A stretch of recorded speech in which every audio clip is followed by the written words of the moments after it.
favoring Gale Force eSports. I mean, I feel like a lot of it, at least in the laning department, I'm going to still put it on Ken. Like, just, you know, 6 deaths on Brightwing, twice as much as every other player on this team.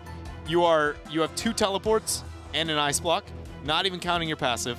That just can't happen. Like, you know what I mean? Like, we've seen it time and time again, but it hits a point where it's just done with seeing it. And that game was enough for me to just be like, the momentum was lost in the laning phase because he died, then he came back, and he was dead again. And then to die that many times in an Illidan composition type team, I know they weren't winning, so high deaths are not uncommon, but a lot of them, almost all of them, were just poor positioning, not thinking about what you're doing. Well, Kenma has been playing a lot more Malfurion and Lucio lately, so maybe just not getting the practice needed with Brightwing. So unfortunately, Team Naventic not able to stop the Braxis draft for Gale Force eSports. We'll see what they have in store for us in Game 2 after this.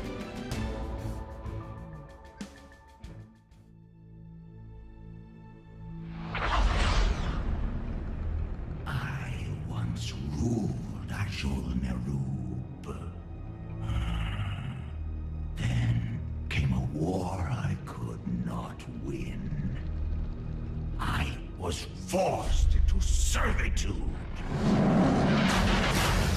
But here, in this strange place, no one commands my power. I will conquer the Nexus. Those who oppose me shall embrace the web of death. I am a Nubarak. I ruled once before. I shall rule again.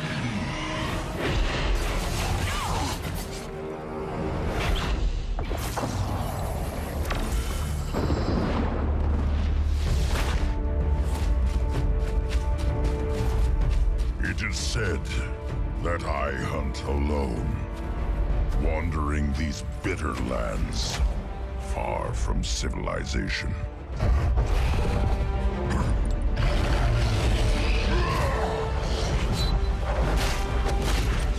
But in truth, I hunt with family. One that I hold close. I protect them, and they protect me. I am Rexar, champion of the Horde, and I never hunt alone.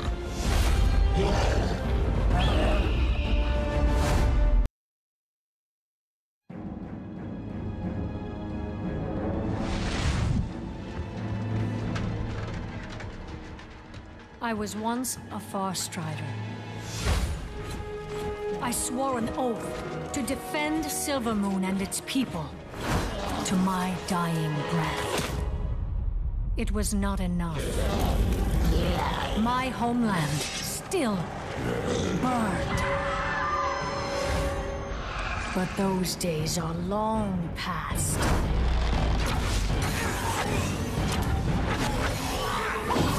And history will not repeat itself.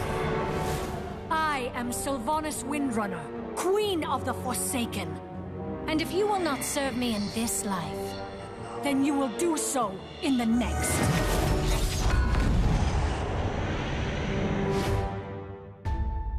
My sweet, sweet Brightwing struggling in game number 1 on Braxis Holdout. May you get a rest, my friend, and return more victorious. But it's not in this game. Probably not in this game. It could be. I mean, maybe. You know, at least in the series, yeah. Not the last game for sure. You know, I could do without the Brightwing in the rest of the series, but for the sake of, you know, your attachment to the hero, I'll be comfortable if it comes out. I just would like to see it with another support, or some kind of cross-supporting, if we're going to see any team venture in that direction. Yeah, the shielding from Zarya just was not enough to be able to keep them alive, especially once the Illidan committed to hunting down targets versus getting Metamorphosis. Up next, what is it going to be? Well, it comes down to what Naventic wants to choose, and they are giving up first pick to pick Battleground and take us to Battlefield of Eternity. Here's the thing. They did that before. Gale Force eSports also likes Battlefield quite a lot. Didn't they Who's Naventic's last series versus? They played No Tomorrow and Freedom last weekend. I think it was Freedom. Do you have who chose the maps against Freedom? I'm feeling like Naventic halfway through that series started picking first, or choosing map. Naventic has been doing that for a long time. But they've been wishy-washy, and then it felt like they hit a moment where they fully committed to map, and they were just like, nope, I might be wrong. I was just trying to figure out if we had any links towards some of the trends we saw from them last time. Versus No Tomorrow, they did. They chose map pick once in part 2 in order to get Battlefield of Eternity. And that was it. So round 2 again here. No Tomorrow. Series versus Naventic happening again. Naventic here going to choose BOE. See how it pays out. If it pays out. Gale Force eSports looking strong with their draft so far out of game number 1. But that was what we expected when it comes to Brax's holdout. Now that they're away from that, do they still hold as powerful? Both these teams love Lunara later on in the draft of Battlefield of Eternity. Gale Force first picking Greymane. The G main. Love that pickup. Naventic, I mean, used to scream like Li Bing, and without an Arthas left on the table, maybe a Malf or another warrior that they really feel like they would want. We did see not Justing, but B-Kid play a non-safe, if you will. My conspiracy theory was broken as of last game. Whether or not that was a one-time deal, you know, obviously it didn't work out for them, but he has been playing those other heroes, so we won't force him, or we won't see Naventic forcing him into maybe that JoJo and that variant. Team Naventic have played Dahaka, Tychus, and Lunara, both of their Battlefield of Eternity games so far in part 2. And then either Malfurion or Lucio. So they're still going to get Malfurion. Making sure that Kenma is on a hero that he has been playing a lot more of, but Li Ming.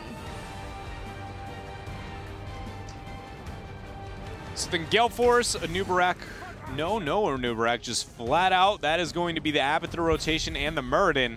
2 legendary hats there. And a lot of race coming out from GFE. So now Naventic needs to force the issue at all times. We saw Freedom's attempt to be able to do that was Sergeant Hammer.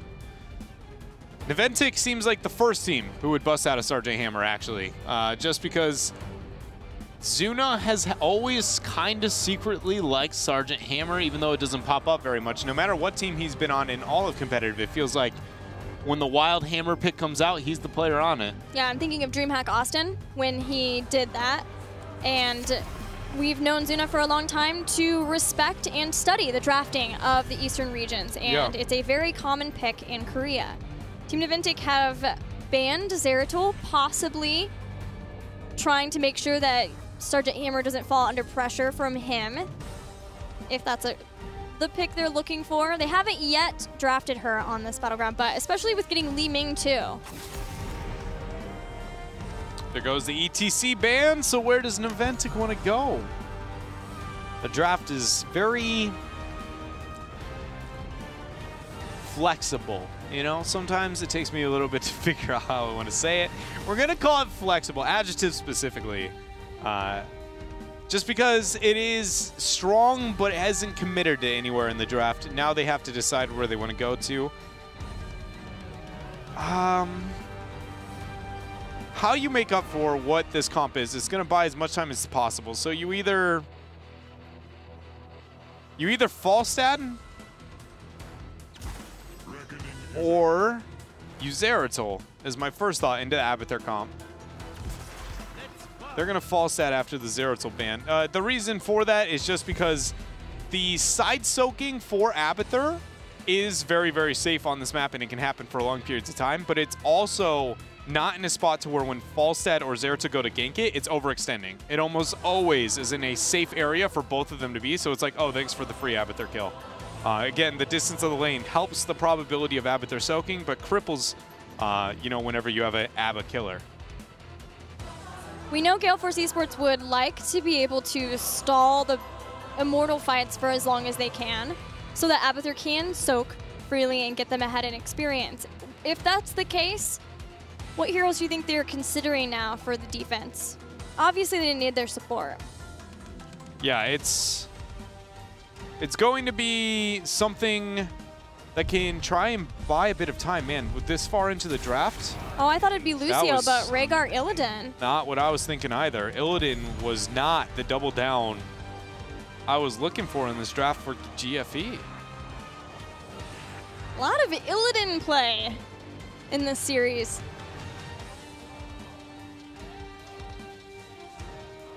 Man, does make Naventic have to start asking some questions on what they want to go with.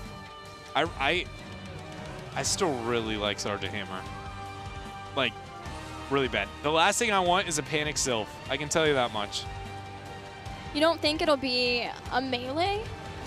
Another warrior? I mean, that's what it could be, but I don't. That doesn't work into the draft Gale Force has. It just loses to the fact that Abathur side-soaked and you're too far behind.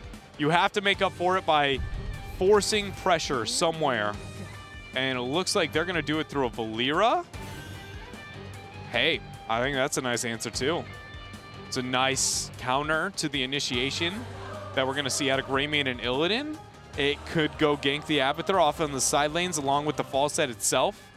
I do think it puts a lot on Naventic to focus on ganking the Abathur because they have nothing to force Gale Force to move on down to respect them and play overly defensive for long periods of time. They just don't. And that's where things like the hammer come in.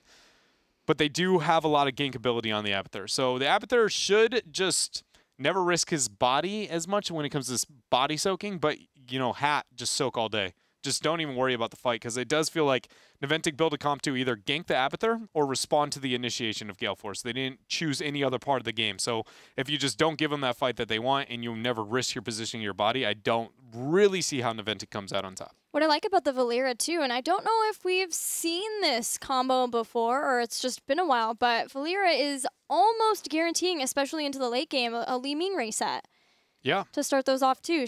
Her burst possibilities are insane. And it works well with Tyrael too. It's something we've never really seen as a duo, at least not in North America, but they work well together. Anytime you have an assassin who could use Sanctification, get benefit from the smite and the shielding, and has mobility, always works well with Tyrael. So that's another one that, you know, it might have more value to it than I'm giving credit for in teamfights because they do have Tyrael. They've got Gust, and they've got Malfurion. Objectively, those heroics we know to be extremely powerful and really still could turn the momentum of the game. But I just feel like Gale Force is that much better, but then also they picked something that I think will really hurt Naventic because you can see when Naventic is just like, what do we do? What do we try and make happen? When they're very flustered in their decision-making, and Abathur Illidan compositions on BOE are about as good as they get when it comes to that. Team Naventic needs to make sure that they don't lose picks the same way they did before, especially since they are versus that Abathur composition.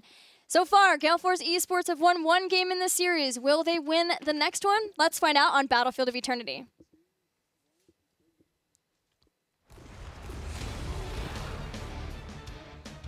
Mikey Dahl is going to be the Abathur here. The Slug, the Worm. Does he have any other nicknames? I'm trying to think.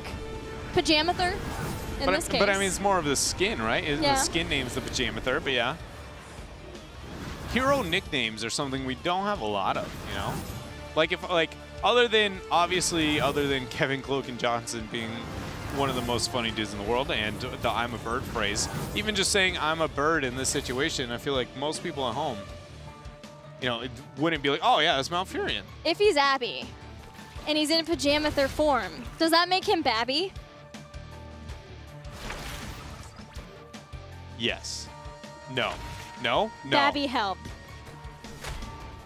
Gale Force eSports with the power of Babby. I'm gonna call him that all game now. I feel like I'm just gonna be like, oh, look at the Babathur, and be like, oh, that was a slip. Wow. Sorry, my friend. Big orb. Early on, Force Armor was the level 1 for Li Ming. Perfect Storm for the Muradin. Whether or not we see Sledgehammer, we'll let you know, but it's gonna be the 2 versus 1, 2 versus 2-3 split. the 2 versus 1 up on top, the 1-4 on bottom for Gale Force. Naventic kind of forcing the issue. Abathur's so nice on BOE. One thing we don't ever talk about Abathur is we know the early game of Abathur's free walls all day, right? Yeah. Everybody's just trading walls left and right. But on BOE, the map's so big and the objective's so strong in how fast it spawns, and it takes so long that there's almost never a case where it just goes, yeah, take the front wall, and you aren't losing too much somewhere else. Outside of the first minute and 30 seconds. Right, until that first immortal phase. If you stop that, purely just off rotations, you should be able to stop that. Then you never lose a front wall. It's one of the only maps on Abathur where you don't just go, well, I just gave up every front wall. The first combo of Naventic's Valera did not work out so well, especially losing Malfurion. Rough start here for Kenma. Yeah, especially with the immortal phase up in a few seconds, though he will be back. It'll take some time to rotate in. Gale Force eSports starting to head to the top immortal to burn the health bar down as fast as they can to get to halfway. That was inconvenient. All right, so Big Impact is going to get engaged on by Fan. Good counter response for Zuna. Tomster, good dodge actually coming out from Fan to make sure he doesn't get hit by the magic missiles. Halftime show has been kicked off for defensive positioning for both sides. And it looks like everybody's going to go just, look to get that damage out here. That's going to benefit GFE. But Zuna or Naventic moves up. Stun. Cheap shot. Orb. Deletion on Illidan. Tying up the kills. Naventic stops Gale Force eSports from just outright winning the immortal phase. It is still much lower, but they have Tomster to slowly poke down. With the respawn timers being so low, there's only a matter of time that Naventic can stall here before they're going to get low enough, unless they can continue getting kills, and Crowan's getting low. Oh, the flight! The damage after that stun is going to be there. 2.3k left onto that Immortal. Equinox with the Dwarf Toss. He's going to be okay. Next is going to be Fan, the Noble Sacrifice. How long does he last? Turns out it's not very long. That root positioning, amazing from Kenma, and Gale Force eSports have been throwing their face at the Immortal now and have yet to get it, sacrificing so much just to finally do so with an Abathur hat. Equinox will win the Immortal phase, but you have to ask yourself, was it worth it? All right, so I don't mean to get anybody excited, but I do want to know that we have the potential of an Adrenal Overload, Give him the X, Murd in this game. And that is by far one of my favorite duos in the game for heroes and builds, is Adrenal Overload Abathur with a Give him the X Murd in. Late game, like, I realize we might not see the full effect of it. There's late also game. an Illidan and a Greymane. Exactly, but it could be a thing, and it's one we'll have to consider. Dwarf Toss and Storebolt land onto Big E. Good barrel roll. Hitting a lot of people there with his Q as well. Damage onto the fort, shouldn't get it. And the Equinox actually costing his life. Another beautiful root coming out from Kenma. And that is going to be nothing really gained for Naventic, but they did end up losing that a lot of health on their fort. Positioning from BKid, solid so far in being able to body block. And Gale Force eSports, yes, they got the Immortal. Yes, they got damage down on the fort. And maybe it is that they just want to do as much damage as they can structurally to enable Abathur later on. But should they keep losing out on picks the way that they have, Naventic has the possibility maybe of getting heroic abilities first for a power play. Talking about power play, this double camp on bot, how much is it going to gain for GFE? The fort is a yes. It's how much past that. Because the keep front wall, we talk about how experience values, are a bit deceiving. Keep front wall is worth significantly more. Fan's really out of position. Friend or foe. Going to be able to help him out of here. Wow, they defended the fort and they get a pick. No! Cleanse. Fan is out of here in the nick of time. They didn't say the fort either. I was amazed for a moment there. I was like, how? See, these are the things that confuse me about Naventic. They can save a fort at 10 HP, get a pick on this is a free fort situation. But no, in fact, they did lose they are mortal. They lost it. 4-1 when it comes to kills. They're backing out, looking to get the Shaman. No way Equinox has that kind of confidence, right?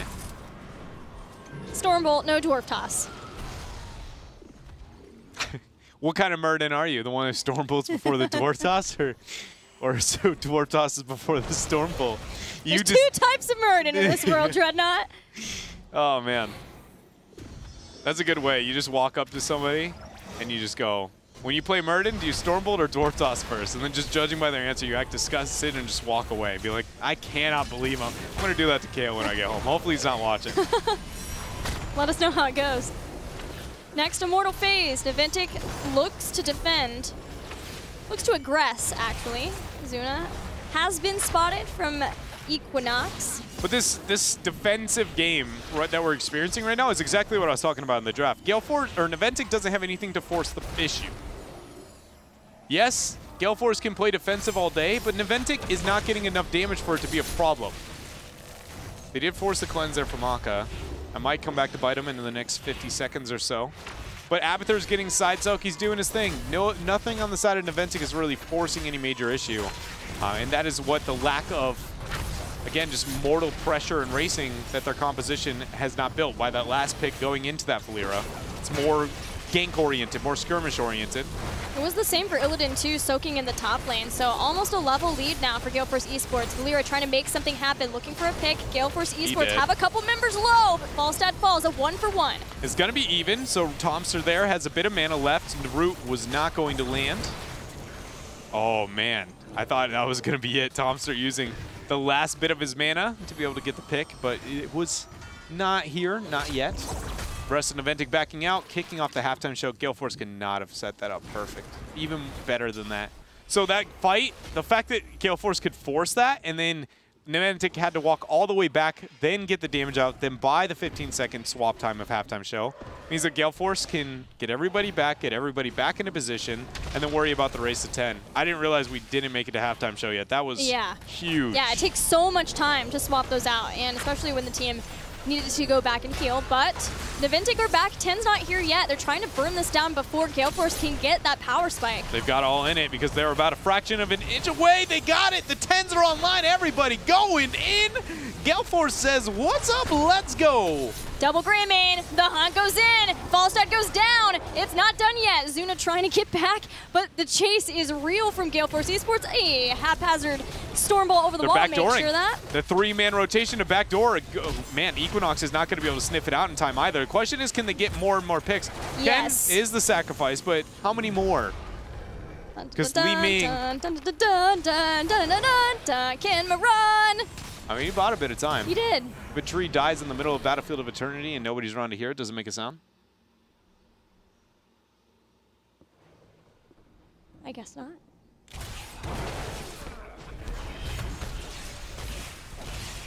We are the weirdest. Yeah, we are. Naventic, get the Immortal and get heroic abilities. They have stopped Gale Force eSports at least slightly in their tracks for that phase.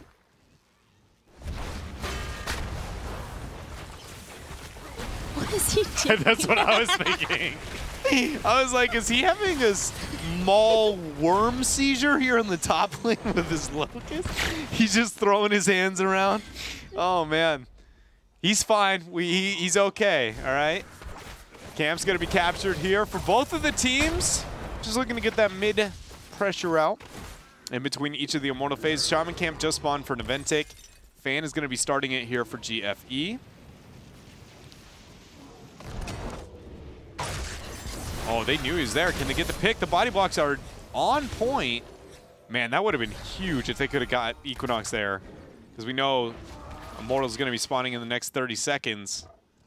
I guess not technically. The timers of the Immortals are different warnings. First one's 15, the next one's 30. So I mean the warnings are within 30 seconds. You know, it's sometimes it's hard to express how you feel, you know? Have you ever just tried to open up to the world over a mic about a video game? It's really hard. No, I've never tried that, Dreadnought. Well, if you ever venture into that part of weird one day, let me know. He's there again. The ever-watchful Equinox. Spotted out. Do they turn on him? They want a different pick. Fan gets caught by Roots. Falstad's not here. He's clearing out the camps in bottom. Immortal spawning in 20 seconds. 13 talents here is almost in reach. Equinox once again walking away.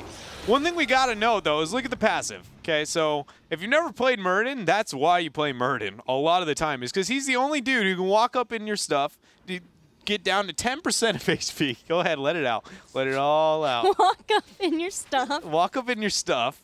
Up in your grill. Drop 10 to 10% HP, walk away, and come back 5 seconds later and be like, hey, you know, not a big deal, 50% HP. It's a huge selling point.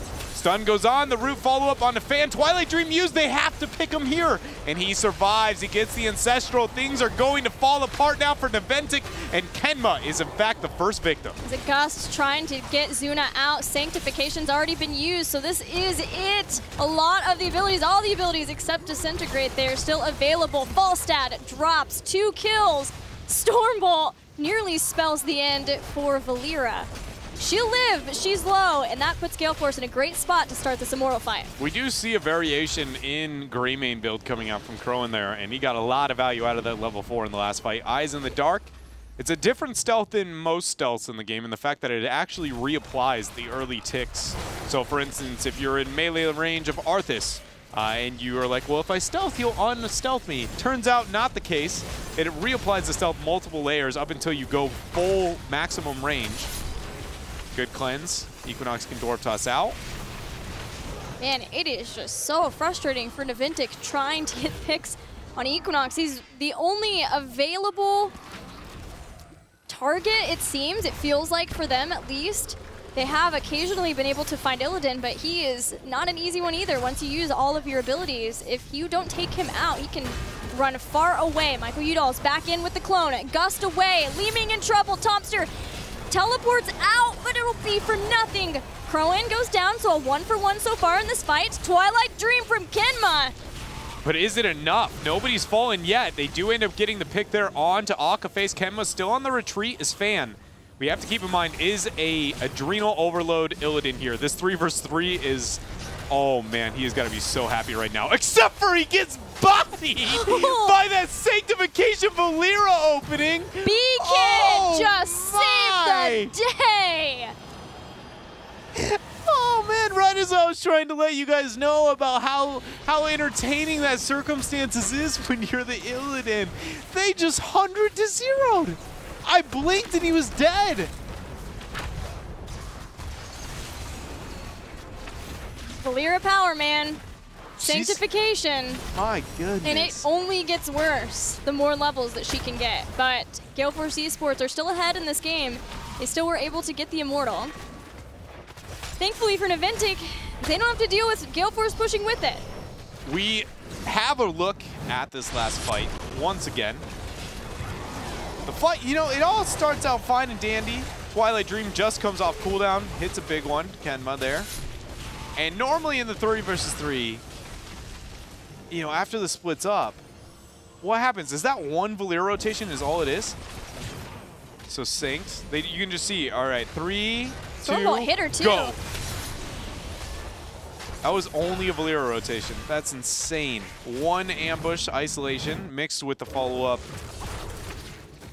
was all it took. 16 talent tiers here for GFE, not that for Naventic. The invade is going to lead to a quick retreat. Camp for free for Gale Force. Tomster's even going to help with orbs. Just kidding. Trying to do some damage, whatever damage he can to Gale Force. But Naventic are not too far down here. They don't have any forts down for Gale Force, but they've been able to keep up a lot better in experience this game. Naventic is going to be defensive here. Go in. Combo on the Crowan. Stormbolt lands. Not enough counter damage. Not very much at all, in fact. Falstead's still trying to rid of the camps on bottom. He will be able to take out the Shaman. 20 seconds before we have the Immortal. The hunt goes on to the Falstead, though. And that's all. He just said, what's up? Give me the old high five. All right, I'm going to go back to the Immortal. Nice talking to you. Valeera now has exposed the armor, so once she eviscerates a target with 3 combo points, which she's set up to have a lot of combo points, then she'll be able to make somebody vulnerable for a couple seconds. Cleanse. Just want to give credit to B-Kid there for wearing that Stormbolt. It might not have been Zuna's life, but it could have been. And even that is enough. The fact that he was willing to queue outward to make sure he gets in between the Storm Bolt was a really smart play. B-Kid's Tyrael play this game has been impressive. Which is so crazy considering, you know, it felt like he only could play like 2 to 3 heroes, and then it felt like Naventic was forcing him onto 1 to 2 heroes. He's never played Tyrael in all of HGC. And he just steps out and he's like suddenly plays the hardest warrior very well. I think it's safe, other than maybe Stitches. I would say Tyrael's even harder than Stitches by a long shot. Yeah, especially the solo warrior. He'll be keeping Gale Force locked down with those holy grounds now that they are 16. And Equinox goes in. He dwarf tossed in.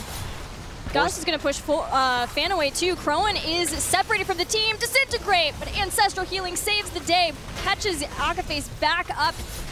But Crowan is taking a lot of damage from Zuna once more. They go in, he gets the pick. Sanctification and Twilight Dream were used as well. B-Kid manages to barely survive there as this is only one person down. Crowan on that Greymane Fan over top with a hat, looking for somebody to go in on.